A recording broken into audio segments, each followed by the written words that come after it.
안녕하십니까. 네, 안녕하세요.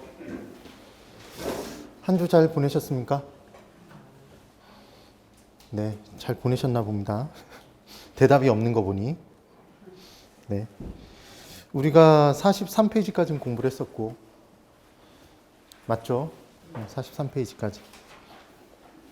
그래서 탄력성 계산 문제를 푸니까, 멘붕에 빠지신 분들이 분명히 계셨을 거고, 그런데 분명히 조금씩 한번 더 봐보면 정리가 되셨을 거라고 믿어 의심치 않습니다. 자, 이제 44페이지, 페이지.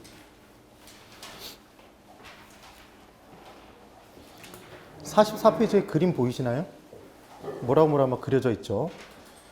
지금부터 설명드릴 내용은 뭘 설명을 드릴 거냐면 탄력성의 정도에 따라서 곡선의 기울기가 어떻게 나타나는지를 한번 보여드릴 겁니다. 이걸 느낌을 받으셔야 돼요. 자, 탄력성 복습 한번 해보죠. 이렇게 한번 해보실까요? 이렇게. 제가 손 하듯이 똑같이 이렇게 해보세요. 이게 주어진 변화예요. 주어진 변화. 주어진 변화보다 적게 변하면 얘를 뭐라고 했죠? 주어진 변화보다 반응된 변화가 적으면 비탄력적. 하나도 안 변하면 완전 비탄력적. 똑같이 변하면 단위탄력적. 일단은 이렇게 했었던 거. 주어진 변화보다 더 많이 변하면 반응이 탄력적이다. 어마어마하게 변하면 완전 탄력적이다. 이렇게 얘기를 했었고, 탄력성은 주어진 변화가 없으면 판단할 수 없었다. 스타킹을 노려보고 있다고 해서 스타킹이 변하지 않는다고 얘기를 했던 게 기억이 나시면 됩니다. 기억나시죠? 걔를 이제 한번 그려볼 거예요. 자, 칠판을 보십시오. 지금 계속 세로축의 가격인가요? 가격이죠. 가격. 그 다음 가로축에는 수요량, 공급량, 합치면 수급량. 우리가 이렇게 공부를 했던 게 기억나시면 되고, 이제 잘 보셔야 돼요. 주어진 변화가 항상 뭐부터 변화했었죠? 우리는 가격이 변함에 따라 수요량이 변하는 정도, 수요의 가격 탄력성. 가격이 변함에 따라 공급량이 변하는 정도, 공급의 가격 탄력성. 이런 걸 공부했던 거예요. 그 다음 교차로 기억나시죠? 하나의 도로일 땐 교차로라는 표현을 안 쓴다. 두 도로가 만나면 교차로라는 표현을 쓰더라. 그래서 두 재화 안에서 판단했을 때 걔가 교차 탄력성. 뿔대 안경 기억나실 거예요. 그래서 교차 탄력성의 플러스가 부호가 플러스가 나오면 걔는 무슨 재다? 뿔대, 대체재였다. 그럼 마이너스일 땐 당연히 보완재겠다. 그걸 열심히 막 암기하실 필요 없다고 얘기를 했어요. 그것만 기억하시면 되고, 심지어 지금 강의실 안에 뿔테 안경을 쓰신 분들도 있죠. 그런 분들은 시험장 들어가서 이걸 틀리고 오면 될까요? 안 될까요? 안 되죠. 금태 안경까지는 좀 봐드릴게요. 그래서 이제 주어진 변화, 반응된 변화를 볼 건데, 주어진 변화는 계속 똑같아요. 잘 보셔야 돼요. 주어진 변화가 가격이 내려갔습니다. 그럼 가격이 내려가면 수요량은 증가하나요? 감소하나요? 증가, 반비례니까. 그래서 우리가 외울 법칙은 딱 두 가지밖에 없다는 얘기를 했었어요. 수요의 법칙과 공급의 법칙만. 시장이 중심인 가격을 중심으로 수요량은 반비례하고 공급량은 비례한다. 이렇게 얘기했던 게 기억나시면 됩니다. 그때 주어진 가격 변화, 가격의 하락이 이만큼 나타났는데 당연히 량이다, 율이다? 변화율을 가지고 우리 판단했었죠. 변화율. 그랬더니 주어진 변화를 기준으로 반응된 변화가 나타날 텐데 반응된 변화가 0이래요. 0. 그러면 원래 여기에 있었겠죠. 점이. 근데 가격이 내려갔어요. 근데 량이 수요량이 여기 똑같다면 두 점을 연결하면 이렇게 선이 되나요? 무슨 선이 나왔죠 지금? 수평, 수직? 수직선이 나왔어요. 그럼 수직선이 나오는 순간 얘는 뭐라고 얘기를 한다? 주어진 변화를 기준으로 반응된 변화가 빵이구나. 완전 비탄력적. 그래서 완전 비탄력적이면 앞으로 우리는 무슨 선이다? 수직선이라는 걸 기억하시면 돼요. 자, 손가락으로 한번 해볼까요? 자, 이렇게 해보시고. 이게 원래 점이에요. 가격이 하락됐습니다. 가격을 내려보세요. 이게 직선으로 안 내려가면 뭔가 몸 상태가 안 좋은 거예요. 그래서 이 점에서 가격을 내렸더니 수요량이 증가해야 되는데 수요량이 하나도 증가를 못한 거죠. 오른쪽 못 가죠. 그럼 바로 아래로 내려왔나요? 그럼 두 점을 연결하면 무슨 선이 되죠? 수직선 되는 게 보이시나요? 그러니까 수직선은 완전 비탄력적인 거죠. 그런데 이제 보세요. 어떻게 되나? 주어진 변화는 똑같습니다. 얘를 기준으로 반응된 변화가 나타날 텐데 얘가 반응된 변화가 더 많이 나타났나요? 더 적게? 뭘 기준으로? 주어진 가격 변화를 기준으로 수요량의 변화가 더 적죠. 그럼 얘는 탄력적이다, 비탄력적이다? 얘는 비탄력적이라고 얘기했죠. 그럼 원래 점이 여기인데 이제 옮겨간 점이 여기면 두 점을 연결하면 이와 같은 선이 나올까요? 맞나요? 그럼 지금 기울기가 큽니까? 작습니까? 기울기가 크죠? 근데 기울기에 대해서 대답을 못 하시는 분들이 있어요. 뭐가 이제 머릿속에 있냐면, 자, 볼까요? 이게 머릿속에 있는 거예요. 얘가 액자입니다, 여러분. 그럼 액자는 얘는 기울어져 있나요? 그대로 서 있나요? 그대로 서 있죠? 그럼 액자가 이렇게 됐으면 기울기가 크다고 생각하는 거죠. 이렇게 돼 있으면 기울기가 작다고 생각하는 거죠. 이 생각을 버리셔야 돼요. 이걸 철저히 버려야 됩니다. 그래서 뭘 기억하셔야 되냐면, 토지는 이게 수평인가요? 맞죠? 그럼 토지가 있는데 지세가 있어요. 토지가 가파른 정도를 나타내는 지세의 정도가 있는데 얘가 경사도가 0이겠죠. 그런데 이때 만약에 30도가 됐다 그러면 얘는 기울기가 큰 건가요? 이제 커지고 있나요? 커지고 있죠. 얘가 만약에 70도가 됐어요. 그럼 얘는 기울기가 더 큰 거죠. 흰 선과 노란 선을 비교하면 얘가 더 기울기가 큰 거죠. 그래서 우리는 어떻게 기억해야 되냐면, 수직선에 가까울수록 기울기는 큰 거다, 작은 거다? 기울기는 큰 겁니다. 되셨죠? 그럼 수평선에 가까울수록 기울기가 크다고 표현한다, 작다고 표현한다? 작다고 표현하는 거예요. 다시 연습. 그럼 얘는 경사로 판단해 보면, 지금 얘가 그려져 있으니까 좀 헷갈릴 수 있으니까 지워보면 이 두 선을 그냥 비교하는 거예요. 1번과 2번이 있습니다. 1번과 2번 중에 2번이 경사가 더 가파르다. O인가요? X인가요? 경사가 가파르다. 여기 올라갈 때 힘들까요? 힘들지 않을까요? 힘들죠. 얘 경사가 완만하죠. 기울기가 작다? 경사가 완만하다? 기울기가 크다? 경사가 급하다? 이런 표현, 똑같은 표현인 거예요. 여기까지 됐어요. 그러면 이제 내용을 보면, 잘 볼까요? 지금 주어진 가격 변화에 대해서 량이 조금만 변할수록 얘가 더 적게 변했다 그러면 기울기가 더 크겠죠. 수직선에 더 가깝겠죠. 하나도 안 변했을 때 수직선이었으니까. 그럼 얘는 비탄력적이고 기울기가 크다라고 표현을 하는 겁니다. 이걸 머릿속에 기억하시는 거예요. 그럼 이제 잘 보세요. 그림이 어떻게 바뀌나? 주어진 변화는 여러분 똑같습니다. 계속 주어진 변화는 똑같은 거예요. 주어진 변화가 있을 때 주어진 가격의 하락이죠. 이 변화를 기준으로 이번엔 반응된 변화가 똑같이 변화했대요. 주어진 가격 변화율과 똑같은 수요량의 변화율이 나타났답니다. 그럼 얘를 연결해 보면 우린 얘를 단위 탄력적이라고 하죠. 그럼 이와 같은 내용이 나오겠죠. 얘를 뭐 직각쌍곡선으로 표현한다 이런 표현을 쓰는데 그런 내용까지는 기억하실 필요가 없어요. 기울기의 정도만 느끼시는 거예요. 그러면 이번에는 주어진 가격 변화가 있는데 얘를 기준으로 반응된 변화, 수요량의 변화율이 더 많이 변했나요? 지금 제가 더 많이 변했다라고 표현하는 건 뭐보다? 주어진 변화를 기준으로 반응된 변화가 더 크다는 얘기죠, 지금. 그럼 두 점, 이 점이 보이셔야 돼요. 원래 점, 이동 후의 점, 변화 후의 점.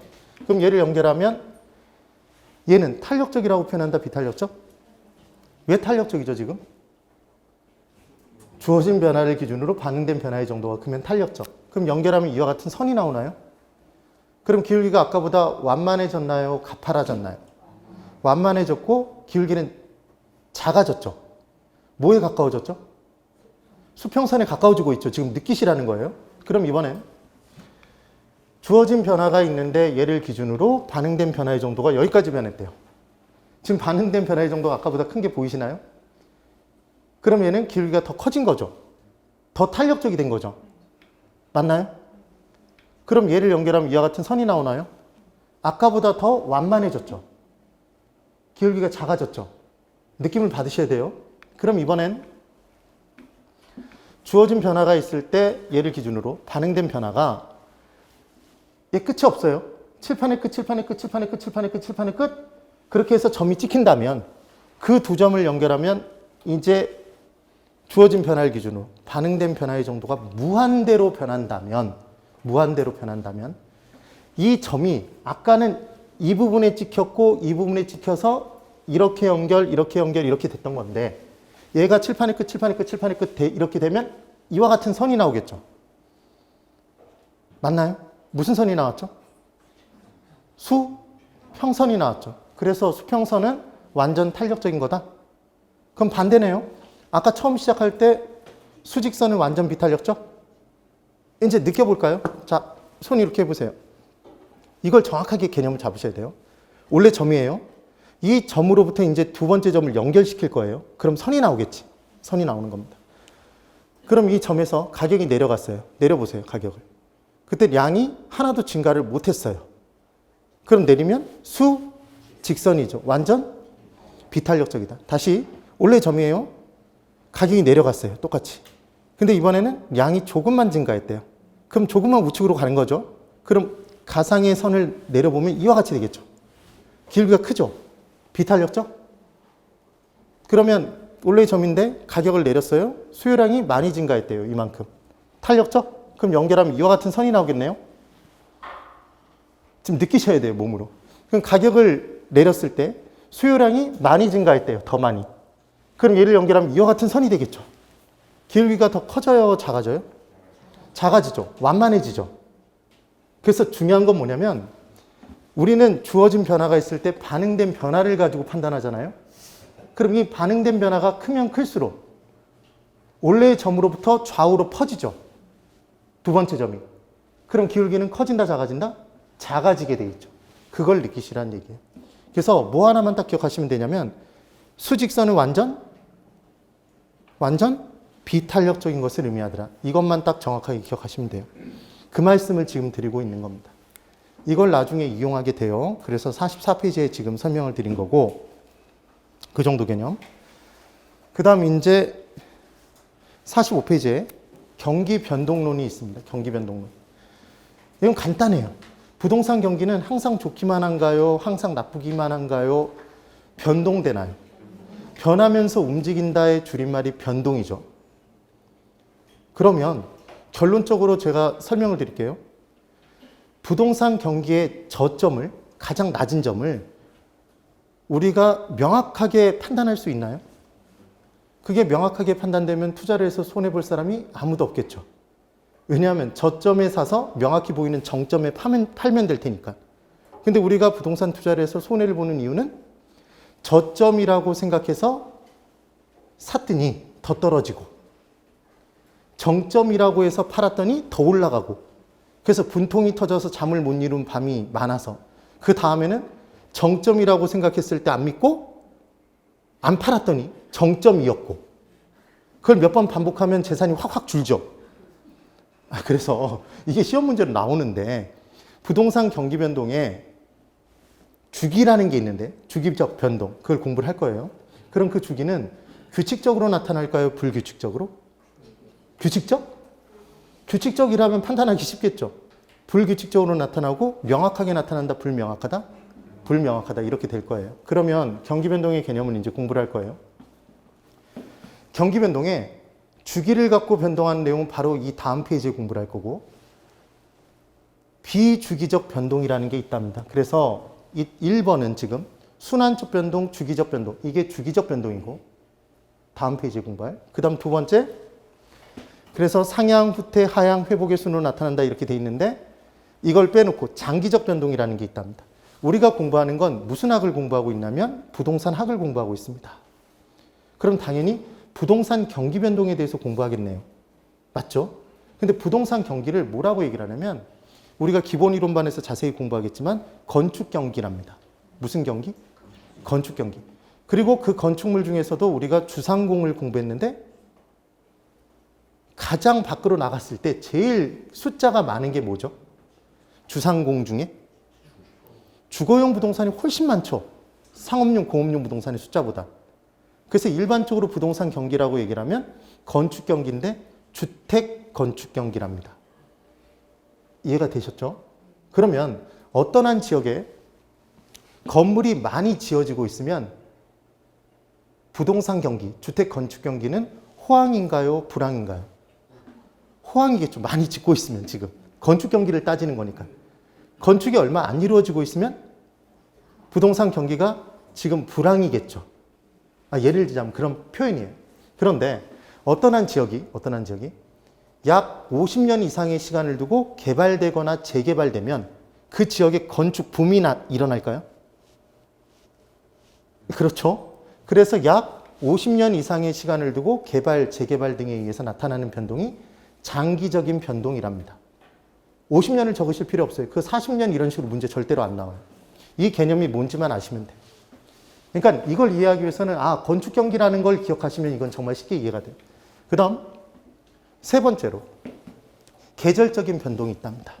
그럼 계절적인 변동은 예전에 건축 기술이 발달되기 전에는 겨울에는 웬만하면 건축을 안 했어요. 실제로. 그래서 계절에 한 번씩 반복되는 변동을 얘를 계절적 변동이라고 합니다. 그리고 우리가 건축 경기만을 얘기하는 게 아니라 부동산 경기면 사실은 매매 건수가 많은지 적은지를 가지고 판단할 수도 있나요?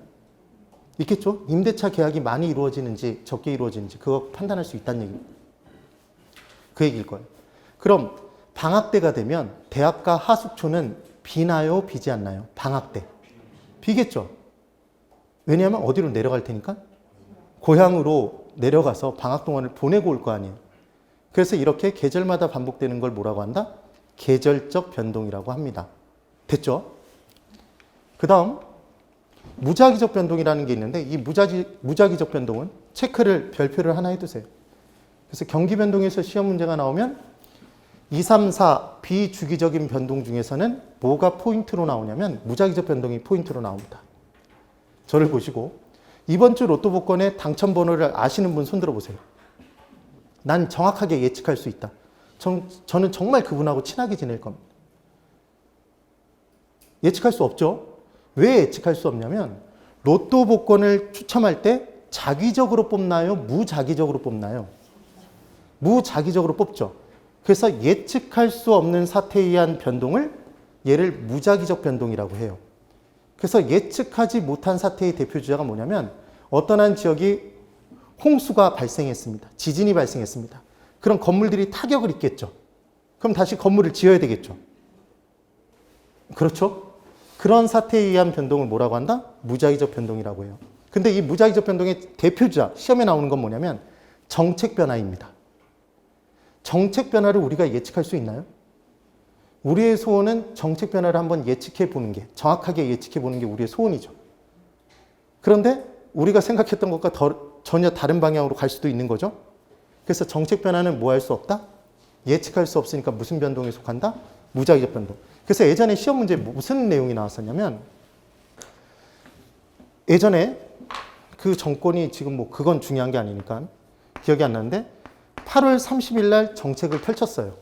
어떤 정책이 딱 나온 거예요. 그랬더니 부동산 시장이 이제 그것에 따라 움직였어요. 그러면 얘는 정책 변화죠? 정책 변화? 그럼 뭔데? 예측하지 못한 사태에 의한 변동이니까 무자기적 변동인데 뭐라고 문제를 냈냐면 8월 31일 831 부동산 정책에 의해서 부동산 경기가 변화됐다면 그것은 계절적 변동이다. 이렇게 문제를 낸 거예요. 그러면 공부를 안 해본 사람은 어떤 생각이 들어요? 8월 8월이네 8월 계절이네 그러면서 확 들어가는 거죠. 이해가 되셨죠? 네. 그래서 이 부분을 잘 날아가네요. 꼭 기억을 한번 해보셔야 돼요. 무자기적 변동. 됐습니다. 그럼 결론적으로 뭐냐면 부동산 경기 변동은 주기적 변동에 비주기적 변동이 한데 어우러져서 복잡 다양하게 나타난다. 단순 명료하게? 복잡 다양하게 나타나는 경기 변동. 그래서 예측하기 쉽다 어렵다? 어렵다. 그래서 우리가 손해보기 쉽다? 네. 규칙적으로 나타난다 불규칙적? 불규칙적. 명확 불명확? 불명확. 그게 포인트입니다. 그럼 이제 부동산 경기 변동의 순환적 경기 변동을 제가 보여드릴게요. 칠판만 한번 보실까요? 경기가 저점, 가장 밑바닥을 저점이라고 합니다. 저점을 때리고 서서히 올라가는 걸 뭐라고 하냐면 얘를 회복시장이라고 해요. 그러니까 실제로 우리가 체력이 밑바닥을 딱 때리고 올라가면 나는 지금 체력이 뭐 되고 있는 중이다? 회복되고 있는 중이다라는 표현 쓰잖아요. 그래서 얘 회복시장이에요. 회복시장. 이 시장은 당연히 부동산 시장이겠죠. 그 다음 회복되다 못해 정점을 향해 치닫는 시장. 얘를 상향시장이라고 합니다. 향은 방향이죠. 상은 윗상자, 위로 올라가고 있는 시장이라는 얘기예요. 상향시장. 그러다가 이제 정점을 딱 때리고 계속 치솟는 게 아니라 이제 떨어지기 시작해요. 얘를 무슨 시장? 후퇴한다고 얘기하는 거예요. 이 순서도 시험 문제 나온 적이 있기 때문에 보는 거예요. 이걸 섞으면 찾아내는 거예요. 그래서 후퇴 시장이 됐어요. 후퇴가 되다 못해 밑바닥으로 처박히는 걸 얘를 하향시장이라고 한답니다. 그럼 지금 부동산 경기 변동의 주기는 몇 개의 국면으로 나눠져 있죠? 4개의 국면으로 나눠져 있어요. 그래서 이때 각각의 내용을 분석하는 이제 문제가 나오는 건데 잘 보세요. 제가 지금 이미 답을 보여드렸습니다. 보셨죠? 지웠어요. 이제 질문을 드릴 거예요. 회복시장과 상향시장에서는 부동산 가격이 상승하고 있을까요? 하락하고 있을까요? 예, 상승하고 있습니다. 그럼 가격 상승이 나타나고 있다는 얘기죠. 그럼 가격 상승은 우리가 전 시간에 공부한 내용에 의하면 오로지 하나에 의해서 나타나죠. 초과 수요에 의해서 나타난다 기억나세요? 맞죠? 그러니까 이 두 시장은 초과 수요가 발생하고 있는 시장이죠. 그럼 그대로 해볼까요? 초과 수요가 나타나고 있는 시장에서는 서로 팔기 위해 경쟁하는 거예요? 사기 위해 경쟁하는 거예요? 서로 사기 위해 경쟁해요. 그럼 매도인과 매수인이 있을 때 매수인이 수요자가 안 달라서 사고 싶어 죽으면 거래의 주도권을 누가 질까요? 매도자가 지겠죠. 공급자가. 이거 패싸움 아닙니다, 여러분. 초과 수요니까 수요자가 더 힘이 세네요. 그러면 안 되고 초과 수요가 발생했으면 반대편 사람이 힘이 센 거죠. 그러니까 누가 힘이 세다? 공급자. 시험에는 공급자라고 나올 수도 있지만 매도인이라고 나올 수도 있습니다. 여기까지 되시죠? 제가 이걸 왜 이렇게 설명드리냐면 이 내용의 포인트는 주저리 기본서에 다 적혀 있을 거예요. 엄청나게 복잡하게. 근데 시험에는 이게 포인트인 거예요. 시장 국면별로 가격 상승이 나타나는지 하락이 나타나는지 초과 수요가 나타나는지 초과 공급이 나타나는지 그래서 매도인 중심인지 매수인 중심인지를 섞어서 문제를 낼 거예요. 그럼 그걸 찾으시면 된다는 얘기입니다. 쉽죠? 저만 또 쉽나요? 얼굴 표정이 괜찮아요. 이 정도면 괜찮은 거예요. 그 다음 후퇴시장과 하향시장은 똑같은 걸 여쭤보겠죠. 가격이 상승하고 있나요? 하락하고 있나요? 하락이죠. 이걸 틀릴 사람은 아무도 없다는 거예요. 근데 뜬금없이 후퇴시장과 하향시장에서 초과 수요가 나타나는지 초과 공급이 나타나는지 여쭤보면 이 대답은 바로 언뜻 선뜻 대답을 못해요. 그러니까 뭐부터 뽑아내라는 말씀이냐면 가격이 상승하는지 하락하는지부터 뽑아내기 시작하면 이 둘을 판단할 수 있다는 얘기죠. 연달아. 꼬리에 꼬리를 물고 그러면 가격이 지금 이 둘은 하락하고 있죠. 가격 하락은 오로지 딱 한 가지 요인에 의해서만 발생하는데 초과 공급입니다. 그럼 초과 공급끼리 서로 팔기 위해 경쟁하는 시장은 누가 힘이 셀까요? 수요자, 매수인 중시경향이 나타나겠죠. 이해가 되셨죠? 그러면 지금 이제 이 정점을 기준으로 선을 내려보면 잘 보셔야 돼요. 제가 이렇게 그리기 위해서 제 혼신의 힘을 다해서 이 그림을 그린 거예요. 좌우가 대칭인가요? 대칭이라는 건 얘를 이렇게 덮었을 때 똑같이 덮어져야 된다는 얘기죠. 겹쳐져야 된다는 게 그게 대칭. 그럼 지금 좌우가 대칭입니까? 비대칭입니까? 비대칭이죠. 어느 쪽으로 경사가 더 급해요? 이쪽이 더 급하죠. 그러니까 얘를 표현하면 좌경사, 우경사? 우경사 비대칭 구조라고 표현하겠죠. 이게 왜 이러냐면 이거예요. 부동산 경기가 회복될 때는 회복되는데 시간이 오래 걸립니다. 그런데 정점을 때리고 내려갈 때는 급격히 후퇴가 나타난다는 거죠. 이해가 되셨죠? 기억이 잘 안 나면 이렇게 기억하는 거죠. 산으로 올라갑니다, 여러분. 등산하는 거예요, 등산. 얘가 정상입니다. 그럼 정상을 올라갈 때는 시간이 오래 걸리나요? 그렇죠. 그랬더니 나는 등산을 정말 잘해. 이런 얘기 하시면 안 돼요. 그래서 오래 걸리고 정상에서 그냥 내 몸 하나 그냥 던지기로 마음 먹으면 굴러 내려가면 되죠. 죽겠죠. 그래서 후퇴는 급격하게 나타난다? 얘는 우경사 비대칭 구조가 됩니다. 여기서 하나를 더 볼까요? 그러면 자, 이런 경우가 있을 거예요. 여기서 거래를 했습니다. 지금 저점화에서 밑바닥에서 거래를 했어요. 회복시장입니다. 지금 회복시장. 그때 거래를 얼마에 했냐면 얘 3억에 했답니다. 3억에 거래를 했대요. 그럼 이 3억은 기존의 거래 가격인가요? 기존 거래 가격이죠. 기존 거래 가격이에요. 그런데 이때 이 3억에 딱 거래가 된 이 건물이라고 봤을 때 이 건물을 매도인과 매수인이 만나서 이제 다시 사고 팔려고 합니다. 그러면 3억보다 높게 거래할까요? 낮게 거래할까요? 3억으로 거래할까요? 높게? 왜 그럴까요? 지금 이 시장이 뭐 되고 있는 시장이죠? 회복돼서 가격이 뭐 하고 있는 시장이니까? 상승되고 있는 시장이니까 당연히 기존에 3억에 거래가 된 건물이라면 이제 이 3억을 상한가로 삼고 거래를 하겠다? 하한가로 삼겠다? 하한가죠. 이것보단 높게 거래할 거니까. 느낌 받으셨어요? 그럼 다시 이쪽 볼까요? 상향시장입니다. 그럼 상향시장도 가격이 올라가고 있죠? 제가 지금 뭘 하고 있는지 보세요. 여기서 공통적으로 제가 이렇게 그린 게 보이시나요? 이렇게? 네. 그럼 기존 가격을 기준으로 가격이 올라가고 있으니까 여기서 거래되는 가격들은 이 기존 가격을 상한가로 삼겠다, 하한가로 삼겠다. 얘는 하한가인 거죠. 이걸 강조하는 이유는 상한가, 하한가를 물어본다는 얘기죠. 기존 거래 가격이 상한가로 작용하는지 하한가로 작용하는지 이걸 물어본다는 얘기입니다. 이해가 되셨죠? 그럼 다시 여기 보세요. 그럼 간단하겠네요. 후퇴시장, 하향시장 가격이 내려가고 있나요? 그럼 이것만 그려주면 된다는 얘기죠. 그럼 기존 가격은, 자 여기 보세요. 이게 기존이죠? 기존 가격은 제일 높나요? 낮나요? 높죠. 그러니까 얘는 상한가, 하한가? 네? 상한가로 작용하고 있는 거죠. 바꿔놓으면 헷갈릴까요? 헷갈리지 않을까요? 처음엔 헷갈립니다. 그래서 뭐가 딱 머릿속에 있어야 되냐면 제일 중요한 건 제가 봤을 때, 저의 기준으로 봤을 때 제일 중요한 건 얘예요. 가격이 상승하는지 각 국면별로 하락하는지만 판단할 수 있다면 이 모든 내용을 다 뽑아낼 수 있다는 얘기죠. 낱개로 암기하지 않아도. 하실 수 있겠죠? 네, 그 말씀을 드린 겁니다. 그리고 이제 정점을 기준으로 나눈 거였고 부동산 경기 변동론은 기본 이론반에서 조금씩 이제 더 살을 붙여서 설명을 한번 드려볼 겁니다. 그래서 일단 경제론에서 정말 중요한 내용들은 헷갈려하고 출제가 많이 되는 내용들은 뽑아서 설명을 한번 드려본 거고 이제 여러분들 어디를 보시냐면 46페이지에 부동산 시장론 및 입지, 공간 구조론이라고 해서 제목이 여러 개죠. 여러 개가 한데 묶여져 있습니다.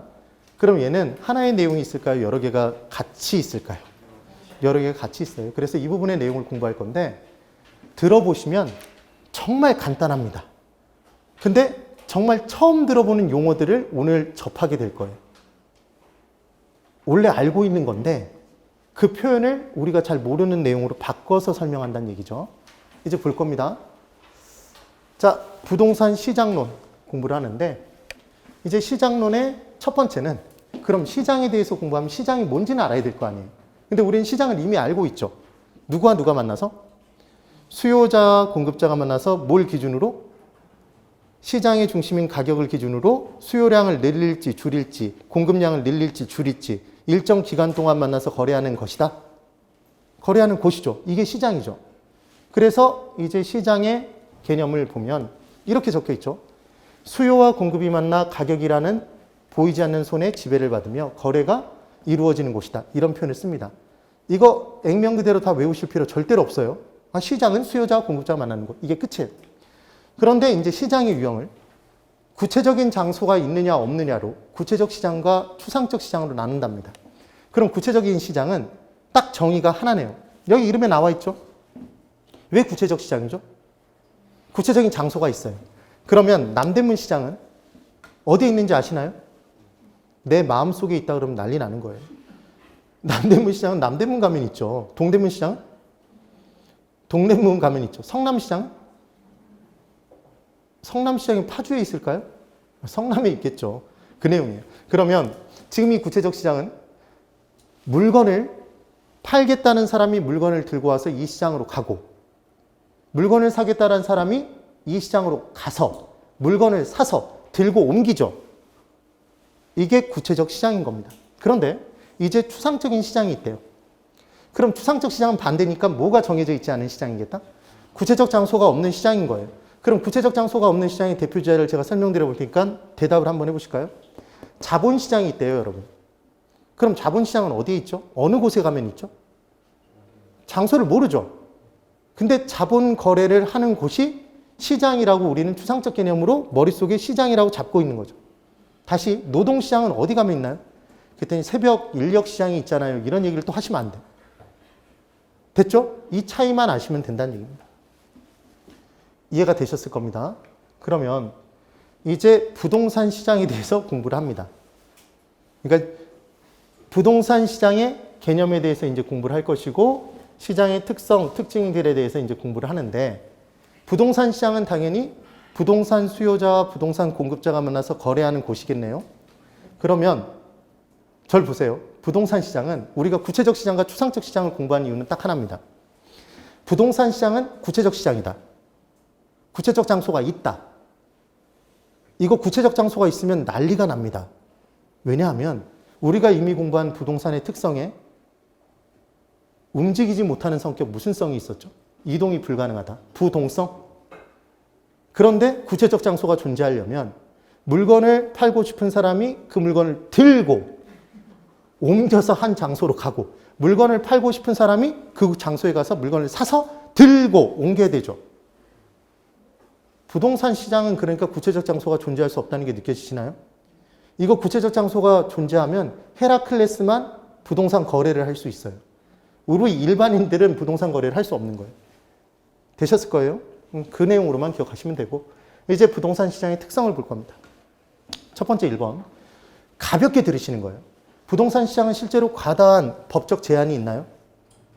모든 부동산은, 모든 토지는 공적 제한은 받는다, 받지 않는다? 받는다. 그래서 땡땡 토지는 공적 제한이 없는 토지다 그러면 걔는 무조건 X였던 거. 기억나시죠? 그래서 유용성이 가장 높은 땅은 규제가 제일 적은 토지. 규제의 종류는 3가지. 물리적 규제, 공적 규제, 사적 규제. 그때 규제가 제일 적은 토지는 뭐만 받고 있는 토지? 공적 규제만 받고 있는 토지. 그게 우리가 공부한 나지. 나중에 공부하려고 빼놓으셨나요, 나지를? 그래서 기억을 하셔야 되는 거예요. 그런 개념. 그래서 실제 부동산 시장에서는 내가 토지 샀다고 내 마음대로 건물 못 올리죠. 그리고 심지어 거래를 제한한 조치를 취할 수도 있죠. 조정구역으로 묶어서 투기 과열 지구 이런 식으로 묶어서 과다한 법적 제한이 따르는 거죠. 그 다음 두 번째, 부동산을 사고 팔 때 바로 10억을 들고, 손에 10억을 들고 한 건물을 딱 보면서 마음에 드네? 줍. 5억에 주은 거예요, 지금. 줍이라는 건 줍줍. 예. 그 다음 또 옆에 가더니 또 5억짜리가 있네요. 또 줍. 이렇게 하나요? 아니죠. 그러니까 부동산 거래할 때는 시간이 오래 걸려요? 짧게 걸려요? 일반적인 제야보다는 오래 걸리겠죠. 그래서 매매 기간의 장기성이라는 표현이 나오는 겁니다. 그 다음 우리 부동산의 부동성 때문에 시장이 다 국한되어 있다는 말씀을 드렸고, 강남의 부동산 시장과 강원도의 부동산 시장은 다르겠죠. 그래서 강남의 부동산 가격이 아무리 올라가도 강원도의 부동산 가격은 올라가지 않을 수도 있다. 그래서 시장은 국지화된다. 여러분 국지의 개념이 뭔지를 아셔야 돼요. 어떤 한 지역에 국한돼서 나타나는 걸 국지라는 표현을 써요.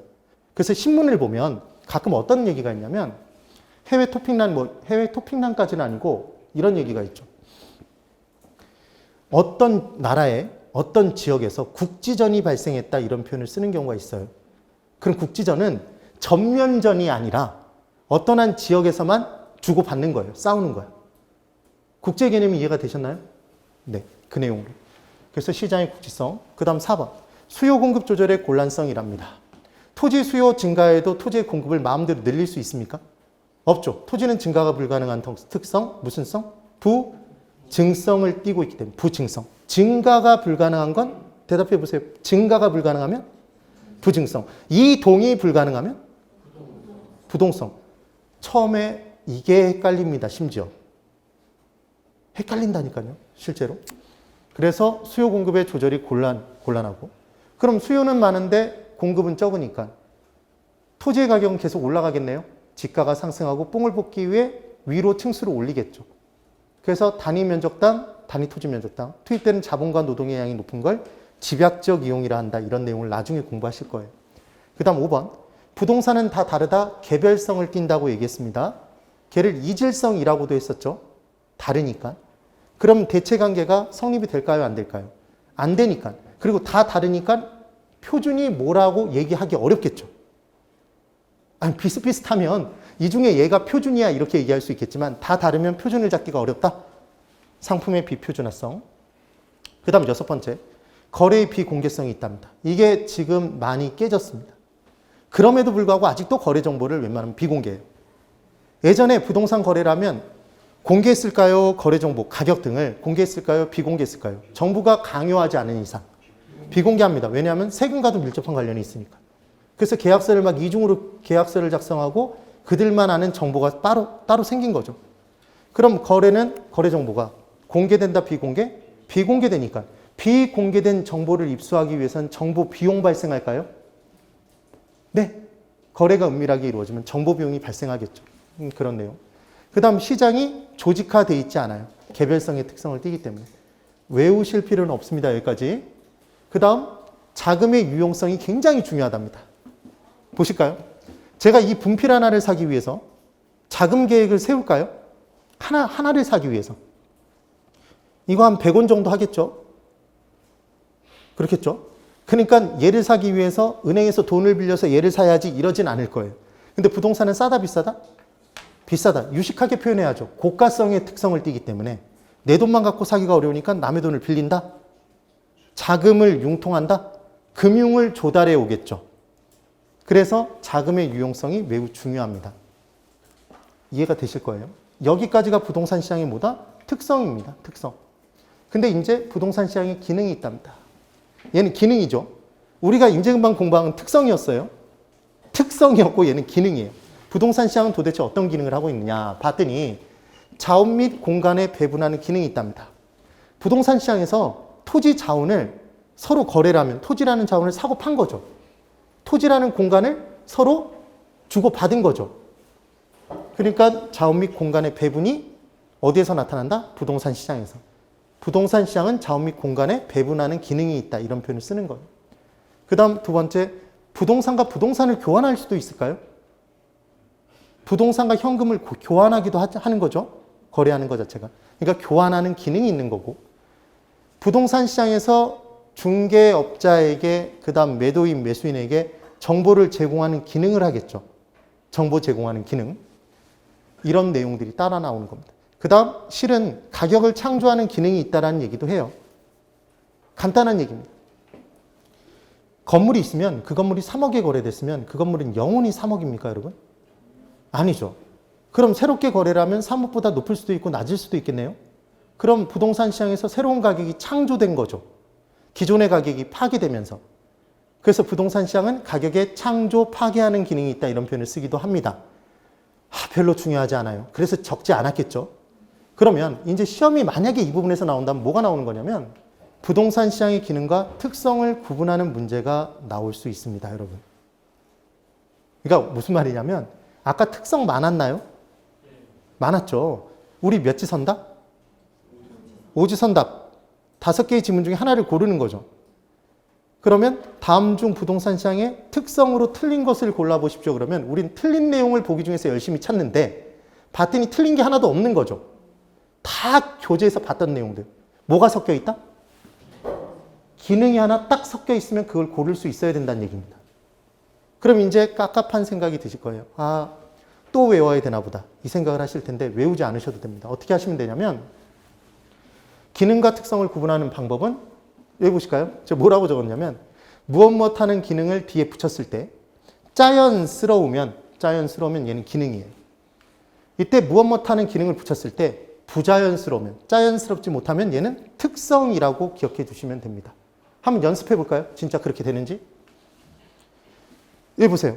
부동산 상품의 비표준화성이라는 게 있답니다.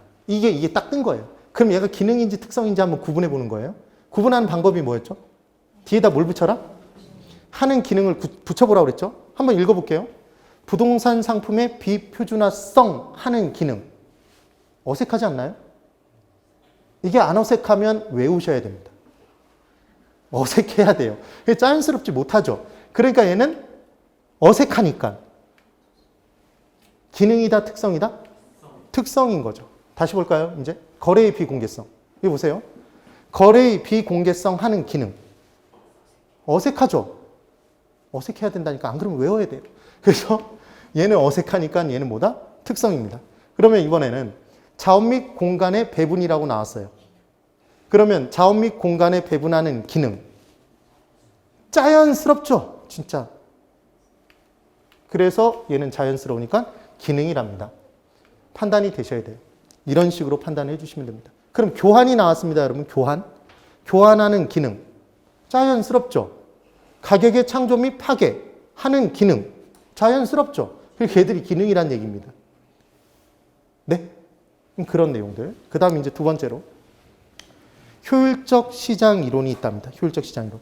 근데 이 효율적 시장 이론의 내용이 조금 연결을 해서 공부를 해야 돼요. 효율적인 시장을 딱 보자마자 효율적이지 못한 상태가 되시는 분들이 은근히 많아요. 10분 휴식 시간을 가지시고 우리는 10분이 휴한지입니까? 유휴지입니까? 이걸 이해를 못하면 공부를 안 했다는 얘기죠. 놀 유자, 휴식할 휴자. 그래서 지력 상승, 두뇌력 상승을 목적으로 10분간 휴식을 취하고 있는 나의 뇌 상태는 휴한지다, 유휴지다? 예? 휴한지가 되겠죠. 뭘 알아야 웃든지 말든지 하는데 지금 10분 쉬고 휴식 시간을 가지시고 다시 돌아오십시오.